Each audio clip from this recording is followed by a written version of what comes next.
Lovies, it's David McGillivray here with another edition of Little Did You Know. It's a chat show in which I talk to people I find interesting. I hope you agree. And it's edition 51. Yes, we've been at this for almost a year, and you may have heard rumours that of even more exciting news for Patreon subscribers. The rumour is true. From next month, this show moves exclusively to Patreon, so there's even more reason to become a subscriber. If you're not, here's the link that will allow this to happen. Now, for this episode, I've done something I've never done before, and I'm going to tell you more. I pride myself in my research, but I went online to look up my guest, and I found, to my astonishment, that he has made so many incredible statements about his life on Wikipedia.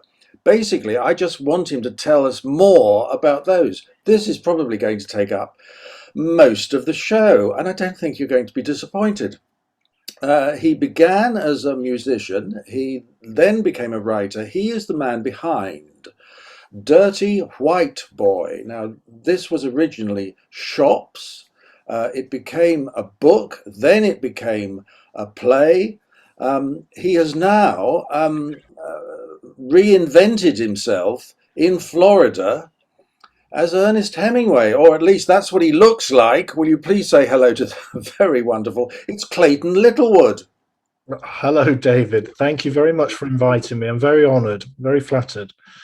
And well, the honour is all mine. And as everyone can now see, it's a great look, Clayton. It suits you so much. In fact, I can now hardly remember how you looked when we first met in London.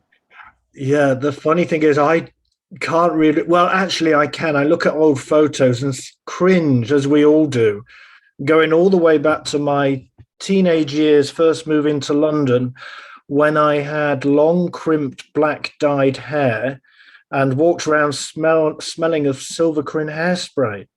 But I think gay people do go for a number of looks, don't we? We do reinvent ourselves, very David Bowie-esque.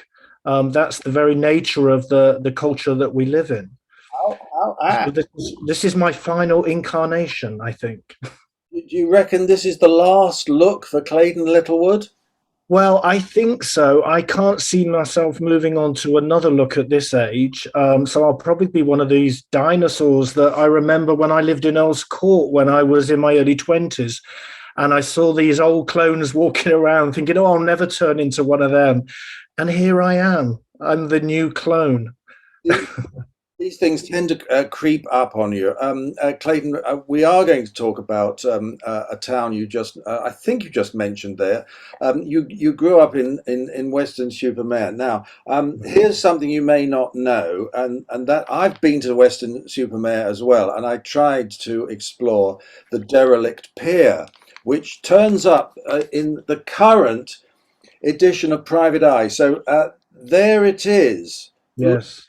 Burnbeck Pier, Weston-super-Mare. Did you know that they're trying to restore it at the moment? Well, they've been trying to restore it since I grew up there. I grew up there, in the 70s. And you were able to walk on the pier back then, but now it's so decrepit, it's dangerous. And it's actually an island, Burnback Island, and the lifeboats used to go there. But in its day, in the Victorian period, it was a very posh place to go for, evening dances and concerts. And it's just a shame that it's been allowed to fall into disrepair, because it's a beautiful pier. It's just off this what's called the toll road, which people in Weston don't like, because you normally have to pay to go along this road. And there used to be a lovely restaurant overlooking the pier called the Cosa Nostra, and I used to wash up there in my teenage years. So I have fond memories of the old pier. The new pier is obviously not so pretty, and it's burned down a few times, probably insurance jobs. But the old pier, there's something very beautiful about these old Victorian seaside towns and their old piers. There's something very nostalgic and very sorry about that noise. Very I don't know. They're very picturesque. They're very beautiful. Well, sooner or later, people are going to realise that they have to restore this pier because piers make money. And it's just been announced that last year, in 2020, during despite lockdown, there were more visitors to Brighton Pier than ever before in its entire history. How about that? Now, what memories do you have of Weston-super-Mare, Clayton?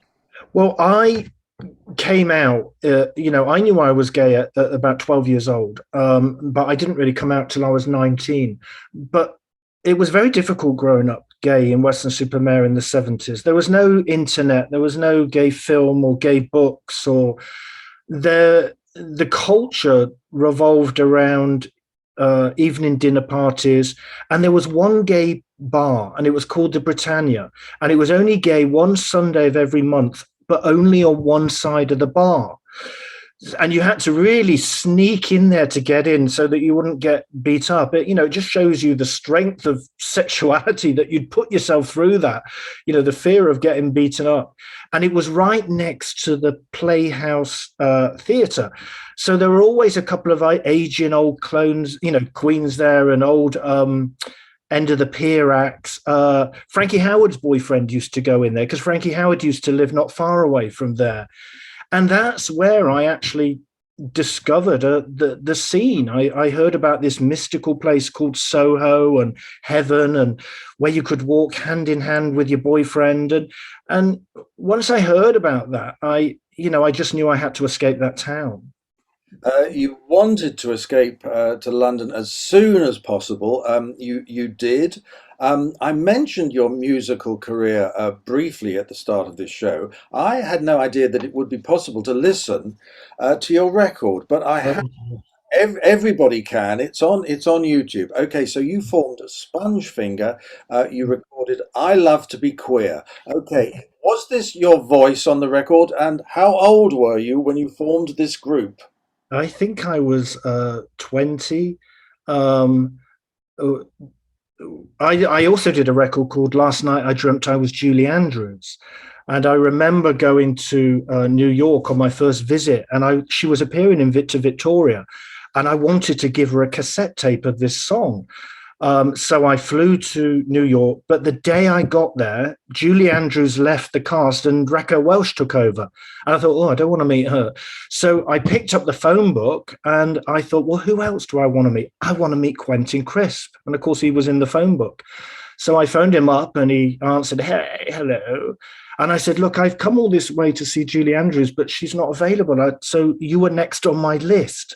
Could I spend the day with you? And he said, yeah, of course. So it came out quite nicely in the end. But we weren't a very good pop group. We were like a C version of the Pet Shop Boys. But I struggled with it for many years because I felt I had something to say, but it was obviously just the wrong media for me. You just a little ahead of your time, I think, Clay. I mean, it wasn't going to get much airplay, let's face it. Now, It wasn't. those stories you've just told about Julie Andrews and Quentin Crisp are both in your second book, Goodbye to Soho. And this I reviewed for a magazine called QX. It was the last thing I ever wrote for QX, and we're going to come back to that book later in the show. But Did I kill your career then with QX? it was all your fault, Clay, and I've waited until this moment to tell you. No, I jest, of course. We're just going to stay on your musical career briefly because this is one of the astounding statements you make on Wikipedia. I just need to know more details. You were working for pirate radio posing as a 75-year-old called Dr. Bunty. Can you fill me in? Yeah, this was in Brighton, actually. I would go down to Brighton. It was a pirate radio station, and I posed as this aging problem page, probably like a Marjorie Proops type character, and I would read out people's problems on air and then try and answer them. But yeah, I was trying to do it in drag, but on the radio. So it didn't really come across.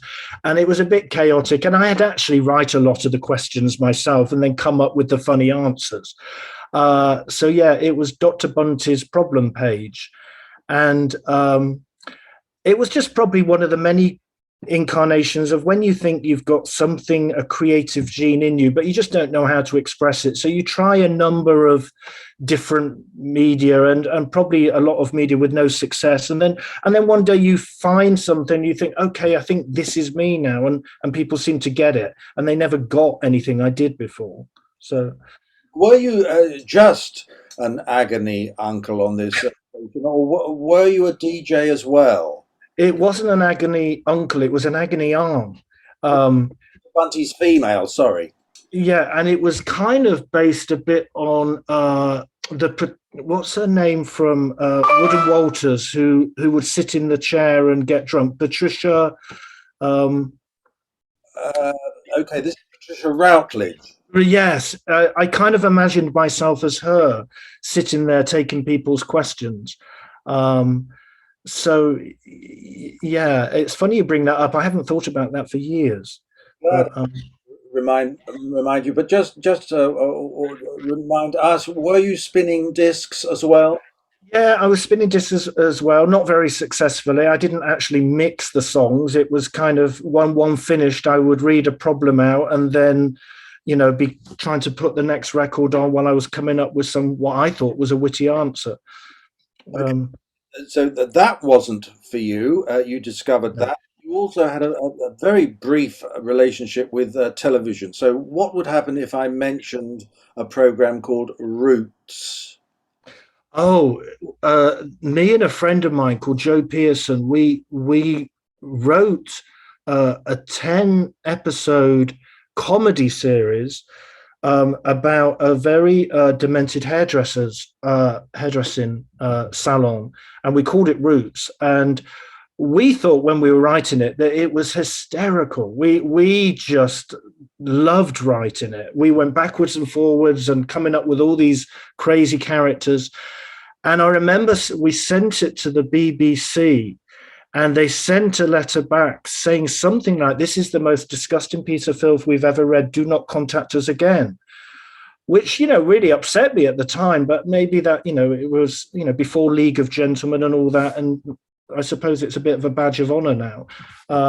I've got loads of copies inside in the house. I haven't looked at for a long time, but I remember the fun of writing it. And I think that's the thing about art, isn't it? You've got to enjoy what you do and do it for yourself. And I always found with writing, make myself laugh or make myself cry. And if I can do that, other people hopefully will get it. And so that's always been the kind of, the path I've tried to do.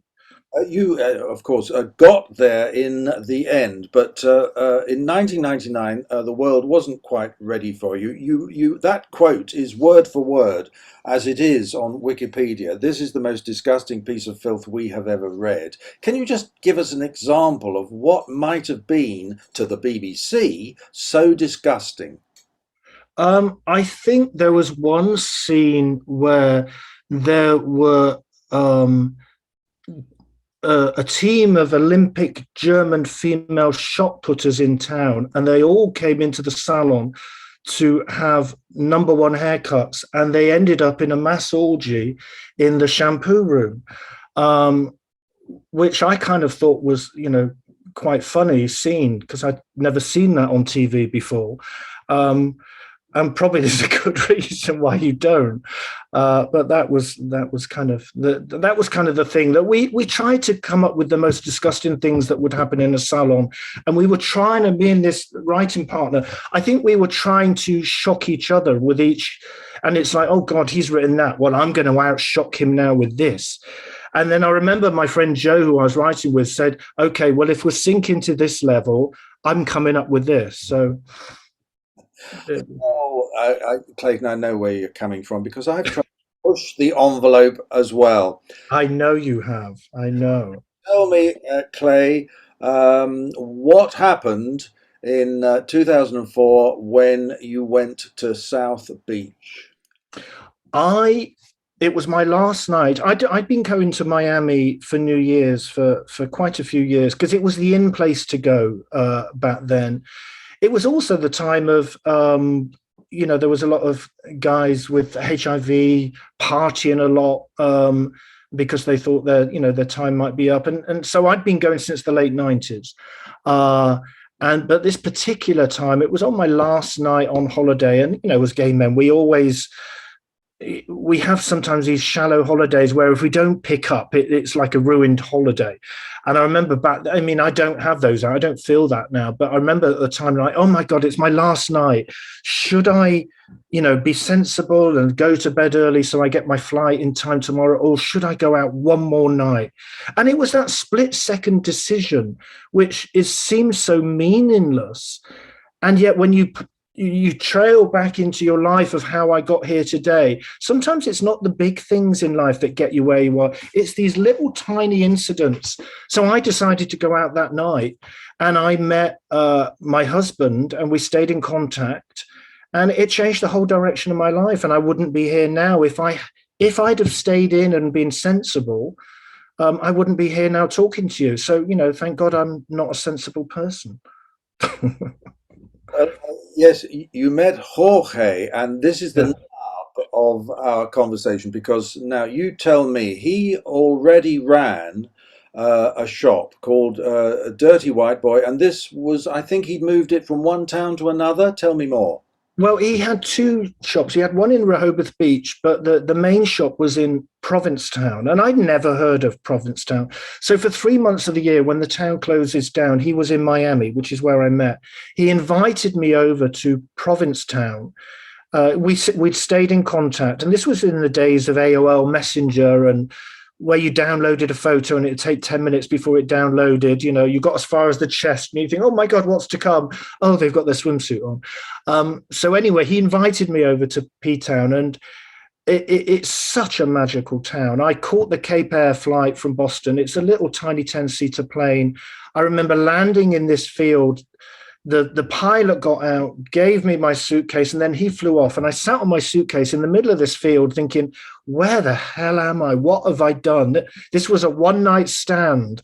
And then he turned up a bit late and then we had a magical week. And I kept going over again and again to see him. And he would come to London. And we knew that we wanted to be together. So, that's what happened. Okay, so tell us now, why did this happen, basically? You decided, it must have been the two of you, to move Dirty White Boy to London, to London's Soho district, and tell us also how it was possible for Jorge to do this, because something happened in the UK simultaneously. Well, it happened in the UK and the US. Massachusetts was the first state in America to have same sex marriage. So we got married at the top of the Provincetown Monument, which commemorates where the Pilgrims first landed, pioneers of their day. And I like to think we did the same thing. We were pioneers. We were one of the first couples to get married in the US. But bizarrely, it meant that we were only recognized as married in Massachusetts. The moment I stepped out of Massachusetts, we were no longer seen as married. But at the same time, the UK brought in the Civil Partnership Act. And one of the clauses was that he could move over to the UK as my partner, but I couldn't move to the US. So he said, why don't you look around for a shop for us? And I was walking down Old Compton Street one day and I saw this sign up on a shop doorway saying to let, on the corner of Old Compton Street and Dean Street. I made inquiries and it was successful. They gave us the shop. So we actually transported everything from his Provincetown shop, even the shelves and the light fittings, all the way over to Soho. And we opened the shop there. So he'd gone from being in the center of the gay district in Provincetown to right in the center of the gay district in Soho. I mean, it was just a fantastic location. It still is. It's such an iconic area, with the Colony and the French House and Francis Bacon and Oscar Wilde and Quentin Crisp all walked those, that pathways. So, that's how we ended up there. Well, the whole story of the last months of Dirty White Boy is in this book, Goodbye to Soho, and you can read all about it. But tell me right here and now, Clayton, because it's not exactly in the book. It was a great shop. Why did it fail? Well, this was about 2 years. The first 2 years were very successful for us. Profits were going up and up. We were building a good customer base. We were stocking clothes that not a lot of other shops have. And Jorge was an expert tailorer and interior designer. So he made the shop look very expensive. He had a way of turning that shop. His phrase was, I can turn chicken shit into chicken salad. And he could, for very minimal budget, the shop looked expensive. And we were doing very, very well. And we were getting celebrity clients. The location was fantastic. And then the economy just tanked. And for a little independent shop like us, the rent was so high and the business rates that you really have 3 months leeway before you're out. So that's what happened. How sad. There's going to be much more about Dirty White Boy in all its incarnations in part 2 of the programme. But right now we're going to take a break to see a trailer for a new Peccadillo release. This is called Cicada, and it's a slice of gay life, the first film as a director from Matthew Pfeiffer. Have a look at this and then please join us again in a couple of minutes. So tell us about you. It's a safe space. Been in New York for 3 years now. I guess my relationship with sex hasn't always been healthy. You're back on the dick? You got a girlfriend? Age? 26 and a half. Are you seeing someone? You still won't kiss me in public. Why not? No one's watching. But he's great. Sam! What are you doing here? Listen, I don't know why I can't bring my boyfriend flowers. This is moving too fast. Try not to care about what the world thinks about us, because this is real for me. What were you like? What was I like one? Growing up? You can talk to me. I'll listen. Seeing doctors, you mean? We did all the tests, nothing came up. You're good. You go to church for Sam?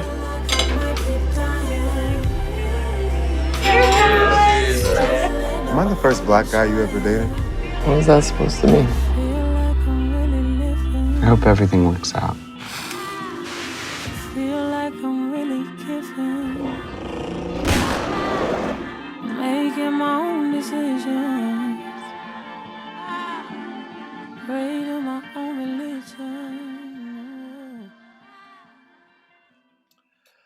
I'm David McGillivray. I'm here with my guest, Clayton Littlewood, who's coming all the way from his home in Fort Lauderdale. And you just saw a trailer for Cicada.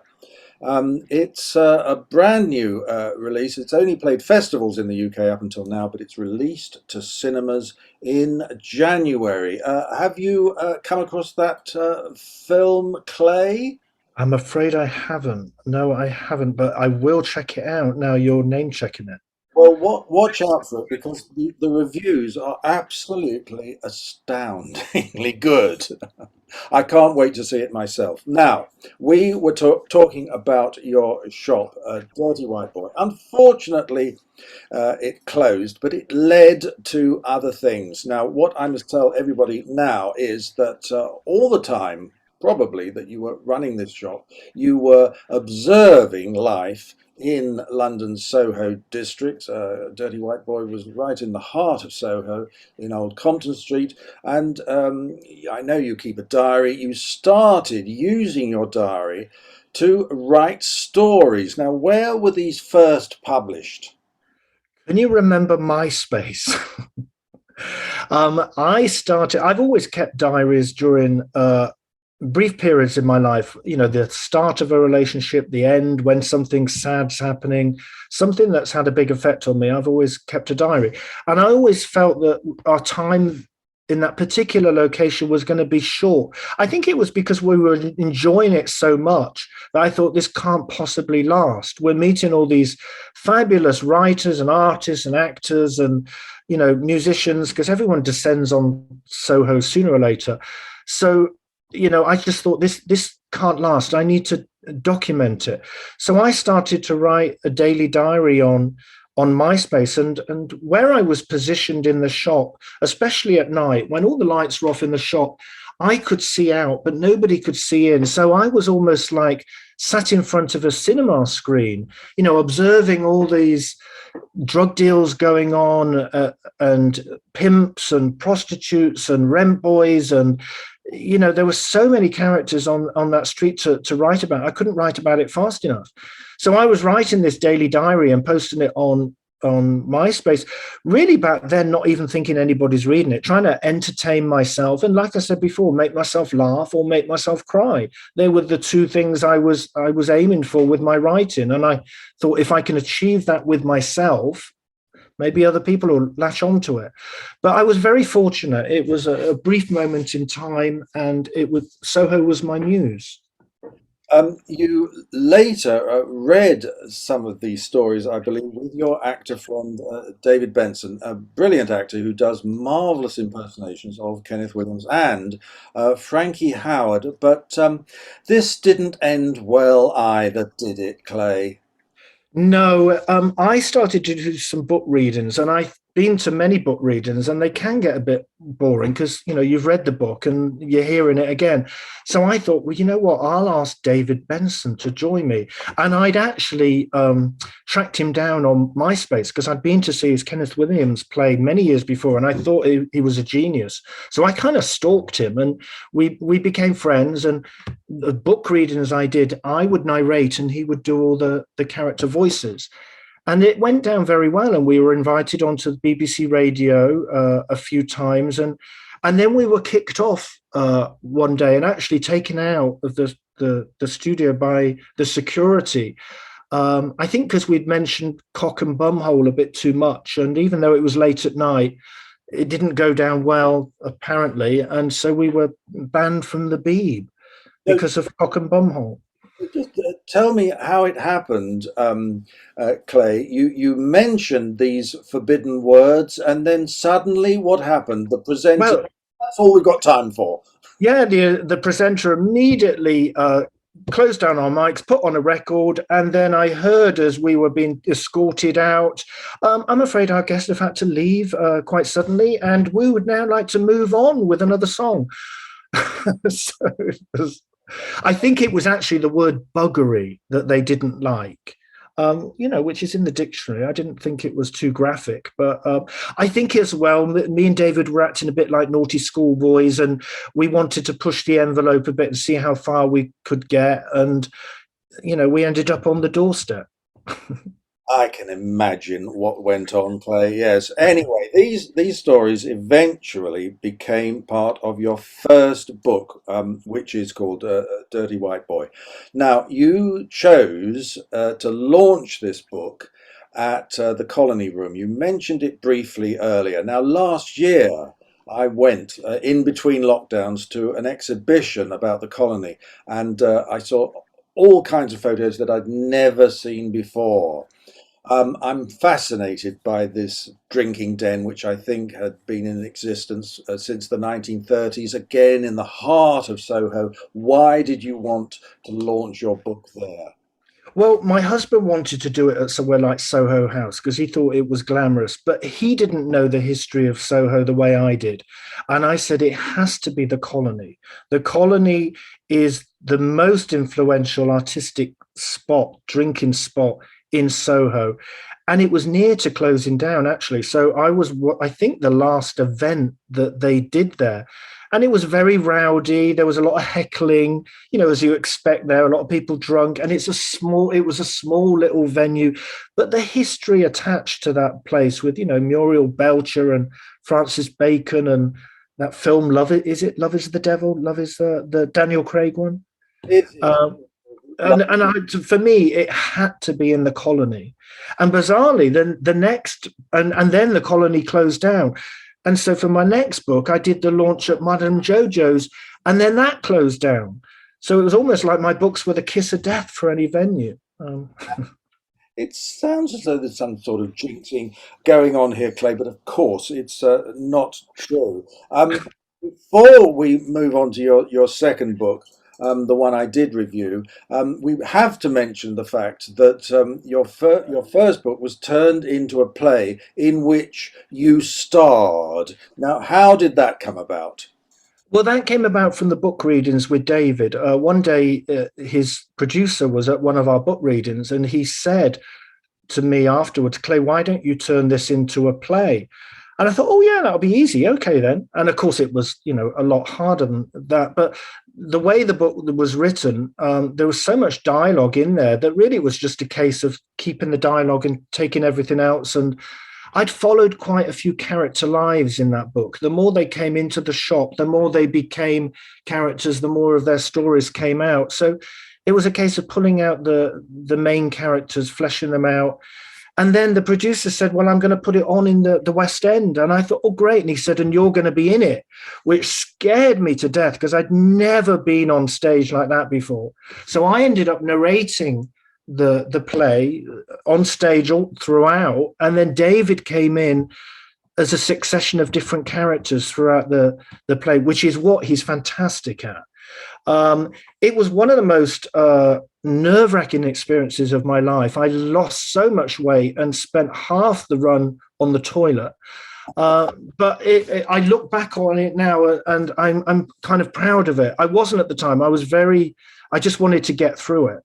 But, the audience seemed to like it. So, is it the kind of experience that you'd like to repeat? I think the beauty of that all happening to me back then is I never expected to write a book. I had friends who'd been trying to get books out for years, and then suddenly I had a publisher approach me. So it was very organic, and it happened without pushing it. I tried to push a music career for years, never getting anywhere. And suddenly this happened with seemingly no effort. And then a producer asked to put the play on, and I didn't even have to push to ask. And, and I ended up acting, and I'd never even dreamt of it.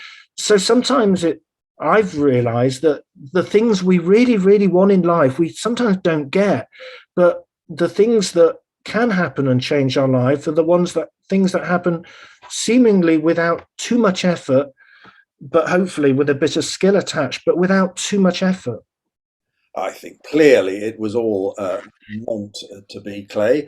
Your first book was such a success. It had such fantastic reviews from the likes of Stephen Fry and Elton John that it led to another one. And that's the book I keep holding up. It's called Goodbye to Soho. This is the one I reviewed for QX in 2013. And in my review, I said it's about Clayton Littlewood's shop over a 2-year period where things went from bad to worse. He's observing Soho throughout. It's always interesting. The events range from French farce to unsafe sex, and he talks about the characters he met. So here are some of them: Leslie, the old queen; Angie, the transsexual; Carlos Acosta; and Sebastian Horsley. And I ended my review by saying, if you think you know Soho, here it is in a new light. Those wonderful characters, Clay, that really live, they leap right out of your pages. Do you miss them? I was very fortunate that these characters came into my life. People like Sebastian Horsley, you couldn't really invent a character, and if you did, no one would believe that character would exist. He lived around the corner from me in Mare Street, and he wrote a book called Dandy in the Underworld. He's passed away now. He died of a heroin overdose, but he was a fascinating character, very intelligent, very witty. I was always kind of nervous in his presence because he was such an intellectual. And a lot of the characters I wrote about, I would say nearly all of them have died now. So those books to me are almost a way of an homage to those people. And they weren't all necessarily famous people. I wrote about one character called Pam, the fag lady, who was a very well-known homeless woman in the area. So to me, I wasn't so much interested in the B-list characters in the Groucho Club. To me, it was the real characters of Soho, the madams upstairs and the dandies and the old queens, the people who make Soho what it is.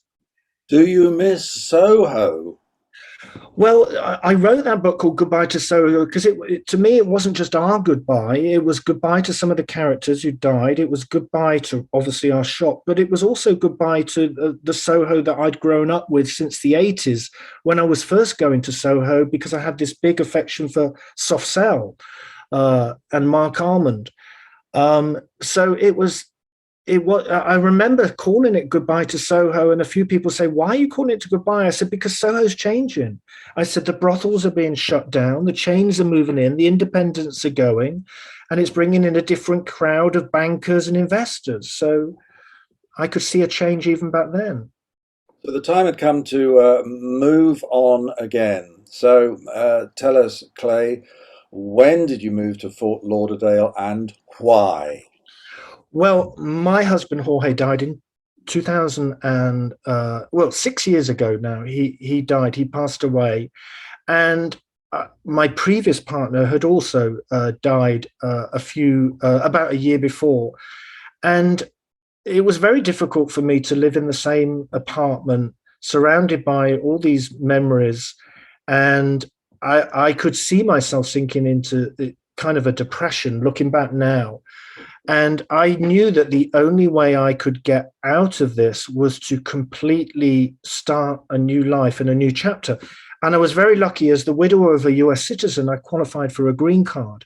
So I applied and I was successful. And it was my way out of starting a new chapter, not forgetting the past, but I just thought I can only move on if I reinvent myself.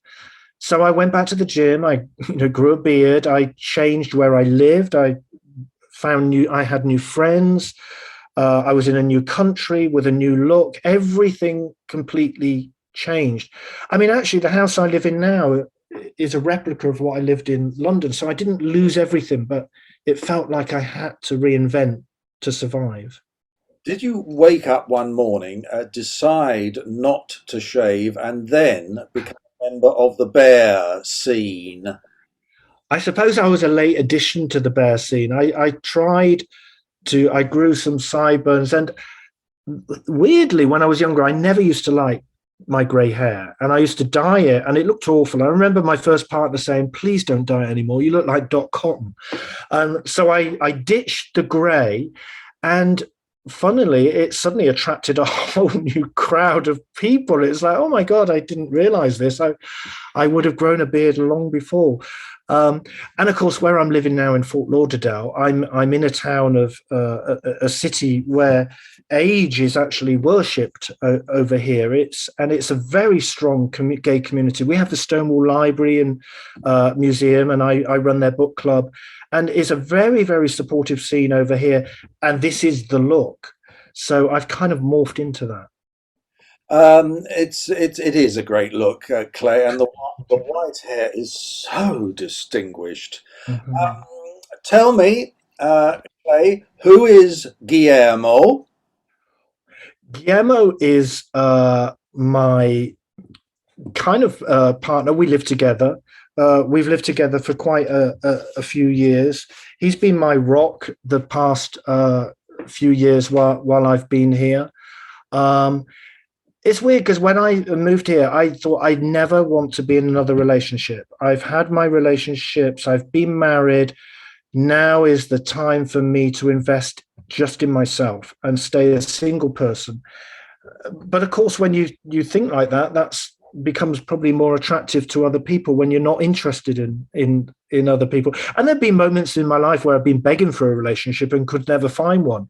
But the irony is, the moment you're kind of not, is you find yourself in one. Isn't that just the way?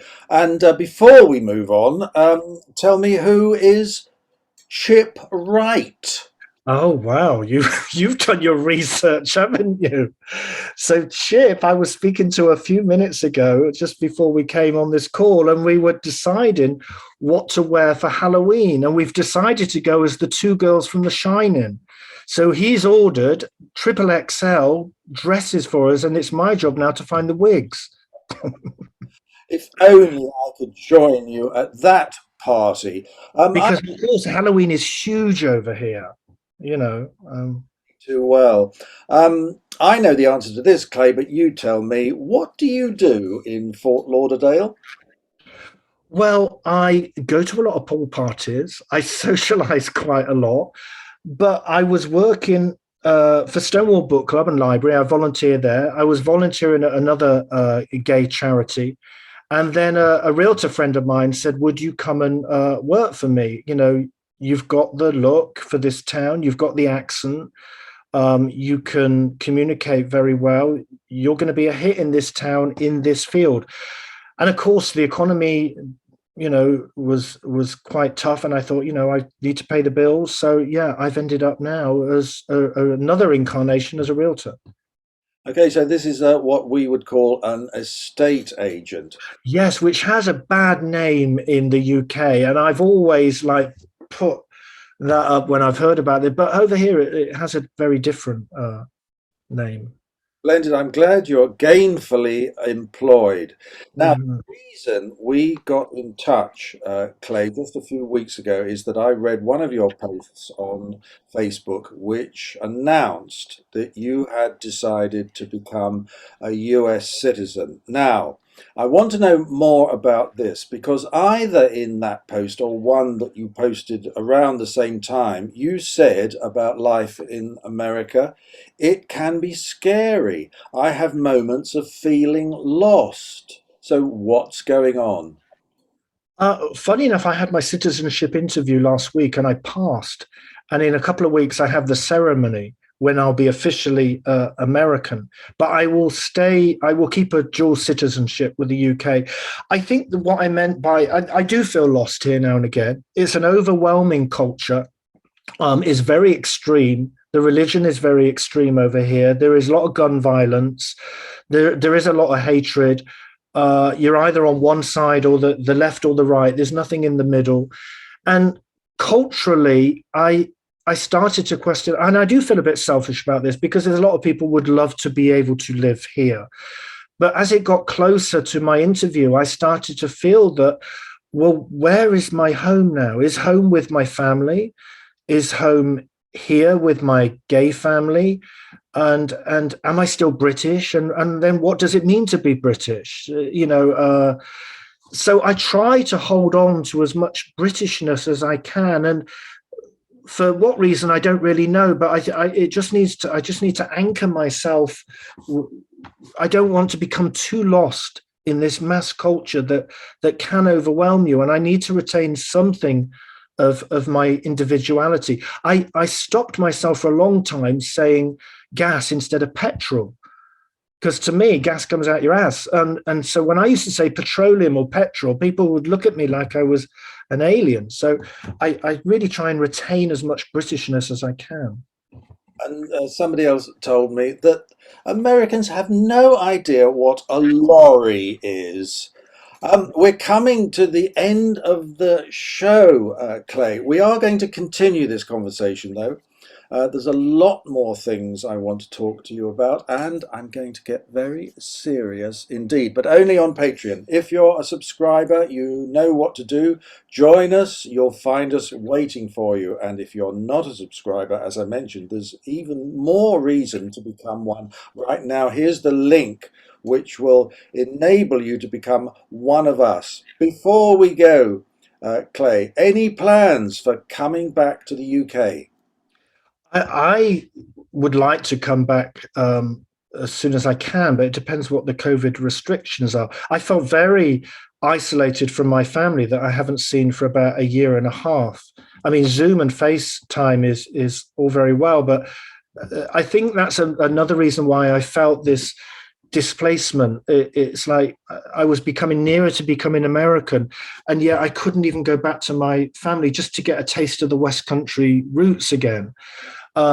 So I felt a bit trapped here, probably like so many people around the world do, not being able to visit their families when they're ill or dying. So, I'm not unique in that respect. We hope to see you back here in the UK, Clay, as soon as it's possible. We have to leave it there. Clay, thank you so much for joining us from Fort Lauderdale. I appreciate it. I very much appreciate it too. You invited me. I was very honored and flattered when you contacted me. Thank you so much. In which case, please stick around. We have more stuff to do for Patreon subscribers. Join me, David McGillivray, again next week when my guest will be somebody who really doesn't need any introduction at all. It's Mark Moore from S Express. Join us then. Until then, this is David McGee saying, mwah. Bye. Bye.